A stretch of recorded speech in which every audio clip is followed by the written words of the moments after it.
Good morning, students. Today we start next topic of this chapter, which is internal structure of anther और TS of microsporangium. Actually में क्या होता है, ये अपना जो टॉपिक है ये 12th बोर्ड के लिए बहुत इंपॉर्टेंट होता है. इसमें 1 मार्क्स के क्वेश्चन भी हैं, 2 मार्क्स का क्वेश्चन भी और डिस्क्रिप्टिव क्वेश्चन भी इसमें से पूछे जाते हैं. ओके, तो आप लोग को एग्जाम में है वो इंटरनल स्ट्रक्चर ऑफ एंथर इस नाम से भी आ सकता है और टीएस ऑफ माइक्रोस्पोरेंजियम इस नाम से भी हो सकता है. तो अगर आप यहाँ पे देखेंगे, सबसे पहले हम बात करते हैं कि कैसे हम इसका टीएस सेक्शन कटिंग करेंगे. तो सपोज दैट कि यहाँ पे ये आपके पास में एंथर है. ओके, तो और इसमें क्या होते हैं, माइक्रोस्पोरेंजियम होते हैं यहाँ पे. तो आपने देखा है कि इसका अगर अपने को टीएस ऑफ सेक्शन कटिंग करना, तो टीएस का मतलब होता है इस तरह से सेक्शन कटिंग करेंगे और एलएस का मतलब होता है लॉन्गिट्यूडिनल सेक्शन कटिंग करना. तो इसका हम जब टीएस सेक्शन कटिंग करते हैं तो इसके हमें डिफरेंट पार्ट्स अपने को ऑब्जर्व होते हैं. जैसा कि आपने उस समय वीडियो में भी देखा होगा, आपके नोट्स में भी लिखा हुआ होगा उसमें क्या क्या उसमें होते हैं. ठीक है ना. तो अगर आप इसमें देखेंगे तो किस तरह का डायग्राम बनता है, तो पहले मैं इसका आपको डायग्राम बताता हूँ कि अगर हम इसको जब टीएस सेक्शन कटिंग करते हैं तो माइक्रोस्कोप में किस तरह से इसको ऑब्जर्व करते हैं. तो यहाँ पे देखिए, एक बटरफ्लाई की तरह क्या होता है, इसका स्ट्रक्चर डेवलप होता है यहाँ पे इस तरह से. ये सबसे पहले हम बनाते हैं. आप तो ये भी थोड़ा सा नोटिस करेंगे कि डायग्राम हम कैसे ड्रॉ करते हैं एग्जाम में या कॉपी में. तो सबसे पहले हम बनाते हैं यहाँ पे कनेक्टिव टिश्यू का हम लैबलिंग करते हैं. देन फिर यहाँ पे किस तरह का लॉ बनाना है, देन इस तरह से एक यहाँ पे लॉ बनाना है इस तरह का 2 लॉ, और ये कनेक्टिव टिश्यू का पार्ट हो गया. ऐसे ही यहाँ पे आपको ये एक बनाना है, ड्रॉ करना है, और देन इस तरह से ये आपको इस तरह से ड्रॉ करना है. तो आप जब भी माइक्रोस्कोप में जब इसको ऑब्जर्व करेंगे देन आपको क्या होंगे, इस तरह से बटरफ्लाई की तरह क्या होगा, इसमें की स्ट्रक्चर आपको माइक्रोस्कोप में ऑब्जर्व करेंगे. तो इसमें अगर आप देखते हैं तो यहाँ पे बीच में ये वाला जो पार्ट होता है दैट इज कनेक्टिव टिश्यू. ये बोथ लॉब को क्या करता है, अटैच करता है. और मैंने आपको बताया था कि इसका जो कैरेक्टर होता है वो बेसिकली ये होता है कि इसकी जितनी भी सेल्स होती हैं वो स्टेराइल होती हैं. मींस इसमें डिवीजन की कैपेसिटी नहीं होती है, केवल एक्सेप्शन होता है साल्विया का. और अगर आप देखेंगे यहाँ पे कि किस तरह से इसमें ये अटैच होता है, ये तो हो गया कनेक्टिव टिश्यू हो गया. इसी कनेक्टिव टिश्यू से क्या होता है, डायरेक्ट फिलामेंट अटैच होता है. तो आपने देखा कि ये जो फिलामेंट होता है वो इस तरह से क्या होगा, इससे अटैच होगा. तो आप इस डायग्राम में ये भी कंफर्म कर पा रहे हैं कि फिलामेंट जो होता है वो एक्चुअल में एंथर के किस पार्ट से अटैच होता है. तो आपने अगर यहाँ पे देखा हो तो फिलामेंट जो पार्ट होता है, फिलामेंट ये डायरेक्ट कनेक्टिव टिश्यू से क्या होता है, अटैच होता है.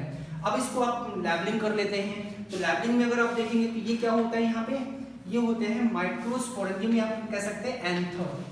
ओके, एंथर लॉब कह सकते हैं.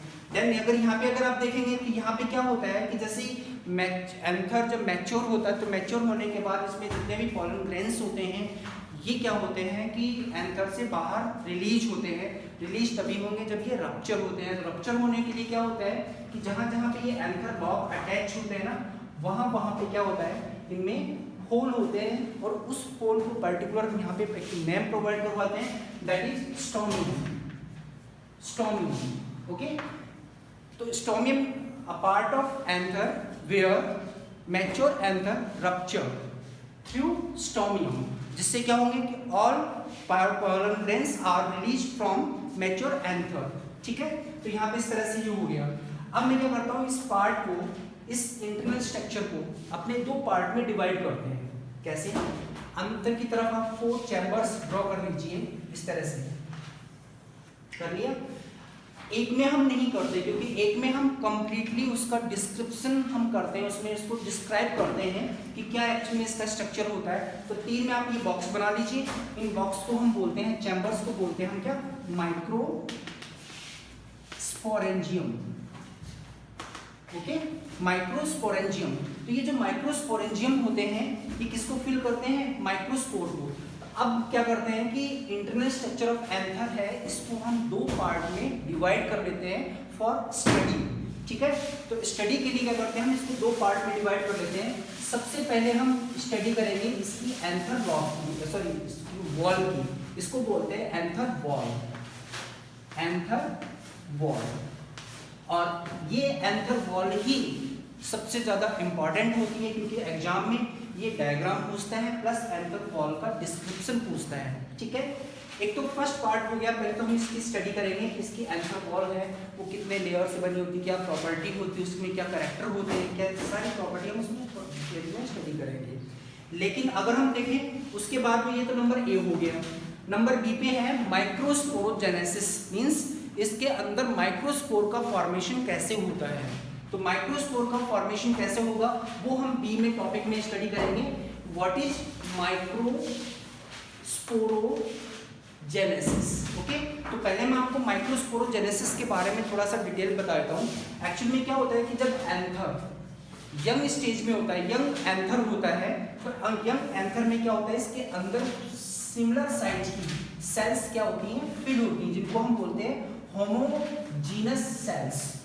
ओके, इनको हम बोलेंगे होमोजीनस सेल्स। होमोजीनस सेल्स का मीन्स होता है all cells are similar in genetically and morphological and size.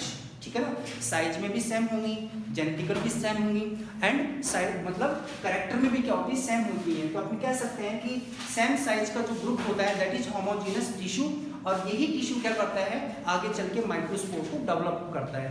तो इनिशियली एक्चुअल में क्या करता है कि ये माइक्रोस्पोर को डेवलप करता है। तो माइक्रोस्पोर को जब डेवलप करेगा तो क्या करेगा, इसको हम बोलते हैं स्पोरोजीनस टिश्यू। Sporogenous tissue.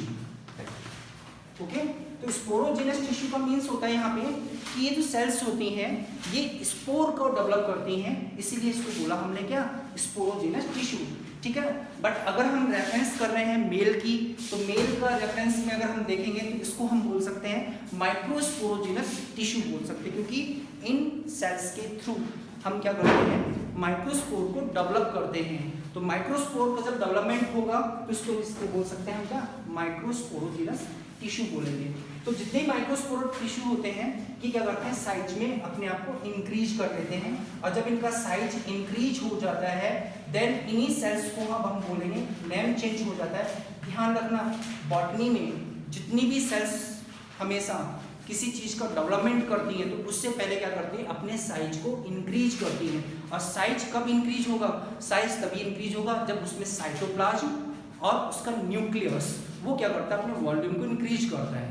और ये आपने 11th क्लास में एनपी का इंडेक्स पढ़ा होगा, एनपी इक्वल टू BC/E वाला, ठीक है ना, BM, ये वाला फॉर्मूला आपने पढ़ा होगा। ठीक है ना, तो इस तरह से क्या होता है कि अपने साइज को इंक्रीज करता है due to increase their volume of cytoplasm and nucleus. Okay, तो इससे क्या होगा, अब इन सेल्स को अब हम बोलेंगे क्या, माइक्रोस्पोर मदर सेल। ओके, तो देन आपने कह सकते हैं कि during microsporogenesis sporogenous tissue increase their size and convert into microspore mother cell, then all microspore mother cells completes their meiosis division. Then क्या होगा कि जब ये मियोसिस डिवीजन करेंगे तो ईच सेल डेवलप 4 माइक्रोस्पोर। जितनी भी जो सेल्स होती हैं, एक एक सेल में अगर माइक्रोस्पोर मदर सेल में अगर एक मियोसिस डिवीजन हुआ तो 4 माइक्रोस्पोर डेवलप होते हैं। तो यहाँ पे आप देख सकते हैं, यहाँ पे 4 माइक्रोस्पोर क्या होते हैं, इसमें डेवलप हो जाते हैं। तो डेफिनेशन भी यही होती है किसकी, माइक्रोस्पोरोजेनेसिस की। तो माइक्रोस्पोरोजेनेसिस का मीन्स होता है यहाँ पे क्या, microspore develops from microspore mother cell through meiosis division, then this type of process is called microsporogenesis. तो और माइक्रोस्पोरोजेनेसिस के बाद में ये माइक्रोस्पोर जो कि ज्वाइंटेड होते हैं, अटैच होते हैं, बताएंगे आपको डिटेल में आगे क्यों ज्वाइंटेड होते हैं, क्या होता है इसमें। तो ये जब ज्वाइंटेड होते हैं, सेपरेट होते हैं, तो ये सारे माइक्रोस्पोर जो होते हैं वो पोलन ग्रेन में क्या होते हैं, कन्वर्ट हो जाते हैं। तो देखिए यहाँ पे आपने देखा ना कि पहले तो बनेगा microspore from microspore mother cell, then microspore mother cell किसका फॉर्मेशन करेगी, माइक्रोस्पोर का, और ये माइक्रोस्पोर किस में कन्वर्ट हो जाते हैं, पोलन ग्रेन में होते हैं। ये डेवलपमेंट का प्रोसेस है जो कि आप इस चैप्टर के लास्ट में स्टडी करेंगे कि माइक्रोस्पोर है वो पोलन ग्रेन में कन्वर्ट कैसे होता है, ये सारी चीज़ें हैं। तो आपने देख लिया डीप टॉपिक, मैंने आपको पहले एक्सप्लेन कर दिया। माइक्रोस्पोरोजेनेसिस क्या होता है ये मैंने आपको बता दिया है। अब अपने बात करते हैं जो एग्जाम के रेफरेंस में अगर है सबसे इंपॉर्टेंट टॉपिक है वो है कौन सा, एंथर वॉल। तो एंथर वॉल एक्चुअली में होता क्या है ये मैं आपको एक्सप्लेन कर रहा हूं यहाँ पे।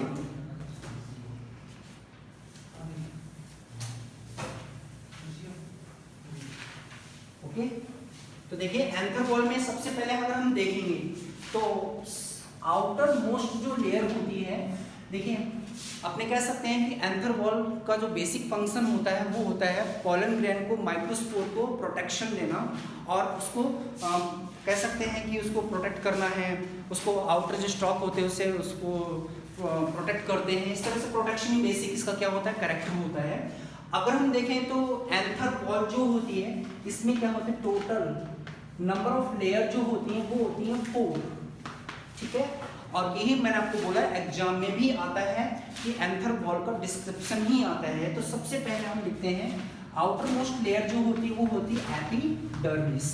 तो देखिए इसमें ज्यादा डिटेल में नहीं लिखना, आपको केवल इतना ही लिखना है, it is outer most layer which is formed by parenchyma cells, ठीक है ना, and all each cells are elongate, thin and plate like structure, ठीक है। तो सिंगल लेयर होती है, पैरेन्काइमा से फॉर्म्ड होती हैं, ठीक है ना, और जितनी भी सेल्स होती हैं वो फ्लैट होती हैं, ठीक है, सिंगल लेयर, ध्यान रखना। तो फर्स्ट प्रॉपर्टी की single layer formed by parenchyma, okay, and provide protection to pollen grain, ठीक है। सेकंड नंबर पे जो लेयर आती है नंबर 2 एंडोथीशियम, एंडोथीशियम, ओके। तो ये सबसे इंपॉर्टेंट जो इसकी लेयर होती है, ये इसमें 1 मार्क्स का क्वेश्चन होता है, आप इसको ध्यान से सुनिए। एक्चुअल में क्या होता है कि ये भी जो लेयर होती है ये भी कैसी होती है, सिंगल लेयर्ड होती है, फर्स्ट पॉइंट। सेकंड पॉइंट वो आप ध्यान से सुनिए क्या होता है इसका कैरेक्टर। एक्चुअली में क्या होता है कि ये जो आपने देखा होगा कि जैसे ये है, ये सिंगल लेयर्ड है, इसकी रेडियल वॉल, अपनी रेडियल वॉल की बात करें तो ये वाली यहाँ पे और यहाँ पे, यहाँ पे इस तरह से इस रेडियल वॉल के ऊपर क्या होते हैं, कुछ केमिकल डिपॉजिट होते हैं, दैट इज अल्फा सेल्यूलोज।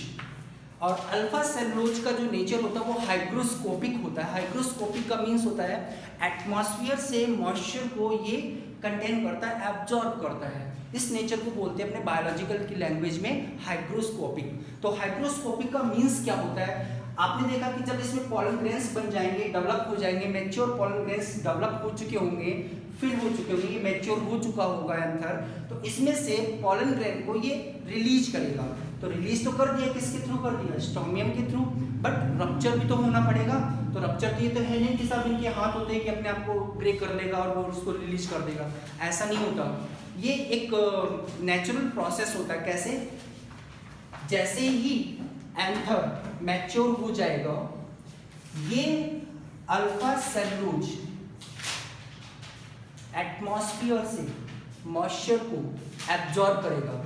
जब ये एटमॉस्फेयर से मॉइस्चर को एब्जॉर्ब करेगा तो ये स्वेल करेगा, और स्वेलिंग से क्या होगा कि उसमें एक कह सकते हैं स्लिट, दरार बन जाती है। और ये दरार जो है, स्लिट बनती है, वो कहाँ पे बनती है, स्टोमियम से बनती है। और धीरे धीरे वो दरार जो होती है, स्लिट जो होती है, उसका साइज इंक्रीज हो जाता है और जितने भी पॉलन ग्रेन होते हैं वहाँ से रिलीज हो जाते हैं। तो आप कह सकते हैं कि एंडोथीसियम जो होता है ना, ये लेयर मैच्योर एंथर को रप्चर करने में हेल्प करता है due to containing alpha cellulose chemical, okay.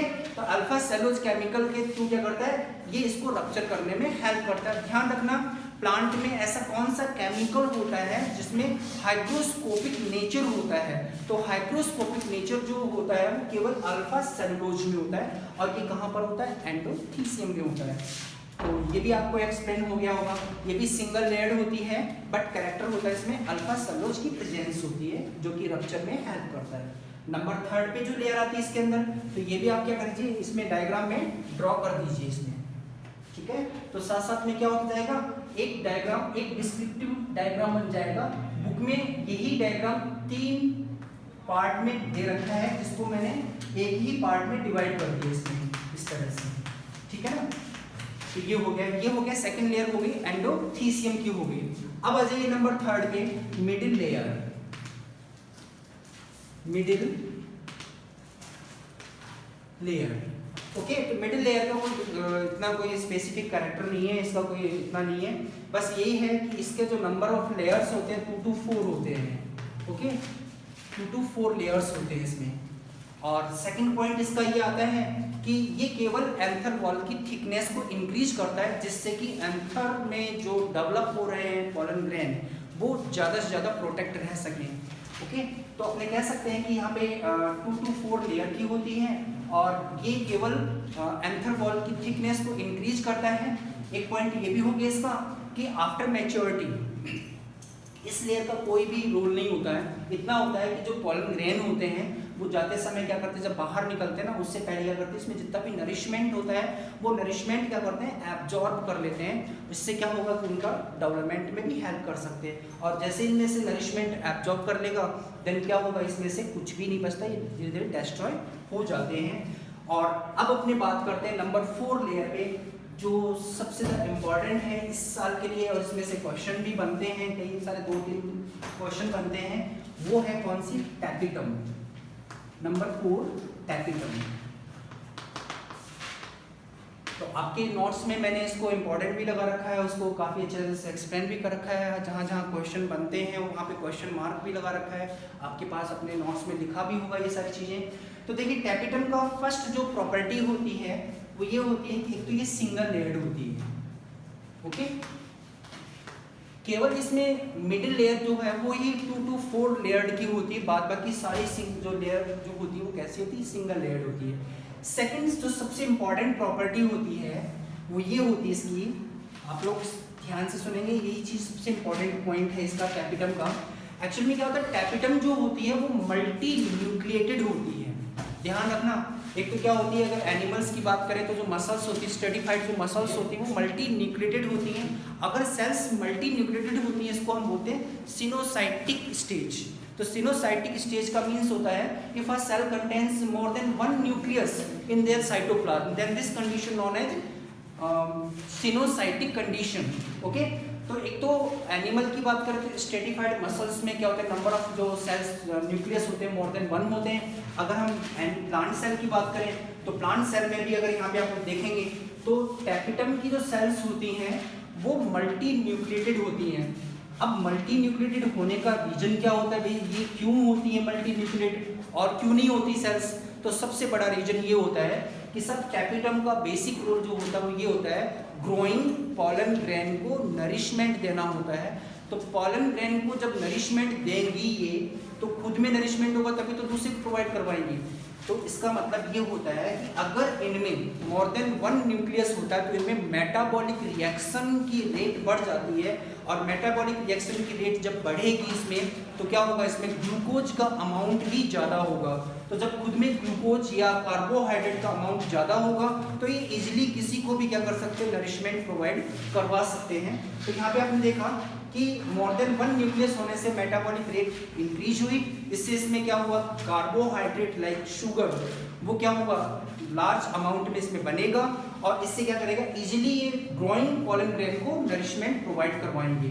ठीक है, एक तो ये पॉइंट हो गया। तो इसका फंक्शन भी साथ साथ में हो गया कि टैपिटम का बेसिक रोल क्या होता है। तो टैपिटम का बेसिक रोल होता है ग्रोइंग पॉलन ग्रेन को नरिशमेंट प्रोवाइड करवाना। तो क्वेश्चन तो यही आता है कि अगर हम टैपिटम को डिस्ट्रॉय कर देंगे तो फर्टिलाइजेशन पे क्या इफेक्ट पड़ेगा। तो अगर आप देख सकते हैं कि अगर आपने टैपिटम को डिस्ट्रॉय कर दिया तो पॉलन ग्रेन है वो डेवलप नहीं हो पाएंगे, और कह सकते हैं कि जब डेवलपमेंट नहीं होगा तो उसमें फर्टिलाइजेशन का प्रोसेस भी नहीं हो पाएगा। तो फर्स्ट पॉइंट तो ये हो गया। आपने ये भी देखा है कि साहब इसमें शुगर का अमाउंट तो सबसे ज़्यादा होता है, शुगर का अमाउंट ज़्यादा होगा तो इसका साइटोप्लाज्म भी कैसा हो जाएगा, डेंस हो जाता है। तो ये कुछ प्रॉपर्टी हैं, तो प्रॉपर्टी को मैं वापस से रिवाइज कर देता हूँ। टैपिटम का फर्स्ट पॉइंट है सिंगल लेयर्ड होती हैं, नंबर 2 मल्टी न्यूक्लिएटेड होती हैं, नंबर 3 इसका जो साइटोप्लाज्म है वो डेंस होता है, और नंबर 4 पे है इसका फंक्शन कि सब ये ग्रोइंग पॉलन ग्रेन को नरिशमेंट प्रोवाइड करवाते हैं। तो कोई नहीं, किसी ने मान लो पूछ लेता है कि सब नंबर ऑफ न्यूक्लियस इसी में क्यों होते हैं और किसी में क्यों नहीं होते, तो एक्चुअली में आपने देखा कि इसका फंक्शन बेसिकली क्या होता है, नरिशमेंट देना। तो नरिशमेंट जब खुद में होगा तभी तो प्रोवाइड करवाएगा। तो नंबर ऑफ न्यूक्लियस होने से क्या फायदा होता है, मेटाबॉलिक रेट इंक्रीज हो जाती है। तो इस तरह से आप इस चीज़ को ध्यान से रख सकते हैं। और अब हम बात करते हैं टाइप ऑफ टैपिटम। ओके, कितने टाइप के टैपिटम होते हैं? तो देखिए एनसीईआरटी में टाइप ऑफ टैपिटम तो केवल सेकंड टाइप दे रखा है, लेकिन आरपीएससी में दोनों दे रखे हैं। कौन कौन से दे रखे हैं और पढ़ना अपने को दोनों ही होते हैं। फर्स्ट इसमें दे रखा है टाइप्स ऑफ टैपिटम, और आपके ये नोट्स में मैंने उसमें एक्सप्लेन कर रखा है टाइप्स ऑफ टैपिटम का, अलग से एक पेज मैंने व्हाट्सअप किया था, वो वाला इसमें टॉपिक आएगा। फर्स्ट है amoeboidal tapetum. Okay, amoeboidal tapetum. Amoeboidal tapetum क्या होता है एक्चुअली में? कुछ एक्सेप्शन जो फैमिलीज होती हैं लाइक टाइफा है, एलिस्मा है, इनमें क्या होता है, इनमें इस तरह का ये फाउंड होता है। और इसके अलावा इसमें होता है कि एक्चुअली में अमीबॉइडल का मीन्स क्या होता है, लाइक जैसे ये है, ये आप देख सकते हैं कि टैपिटम की लेयर है, ओके, और इसके अंदर ये पॉलन ग्रेन्स फिल किए हुए हैं, यहाँ पे पॉलन ग्रेन्स हैं, पीजी मीन्स पॉलन ग्रेन। अब जिन प्लांट्स में अमीबॉइडल टैपिटम होता है, उन प्लांट्स का कैरेक्टर होता है कि सब इनकी जो सेल वॉल होती है, ये वाली, ये सेल वॉल बहुत ज़्यादा वीक होती है, तो कुछ टाइम के बाद में ये सेल वॉल है वो ब्रेक हो जाती है। तो ब्रेक होने से क्या होगा, जितना भी इसमें नरिशमेंट होगा, ये नरिशमेंट क्या करेगा, इस पॉलन ग्रेन को कवर्ड कर देगा। तो आपने देखा जितने भी पॉलन ग्रेन होंगे वो कवर्ड हो जाते हैं, किससे?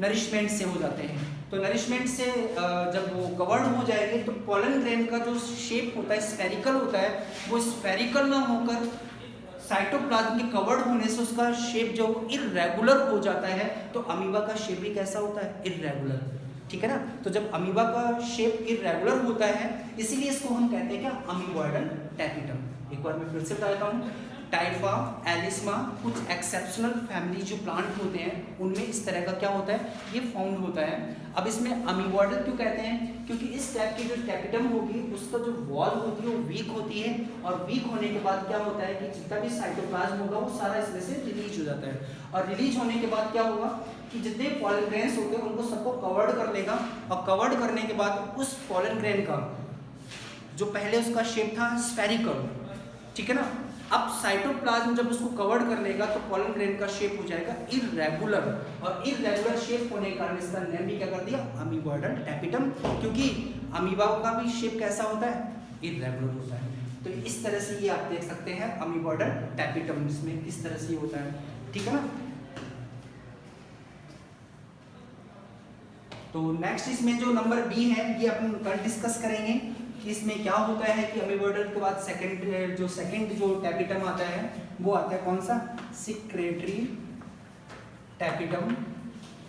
और यही टॉपिक है सिक्रेटरी पे जो मैंने आपको दे रखा है, उसमें फॉसिल्स प्लांट के फॉर्म में, और ये कई सारे क्वेश्चंस होते हैं, ये इसी सेक्रेटरी टैपिटम के ऊपर आएगा, ये आपको मैं कल डिस्कस करते हैं। Okay, bye.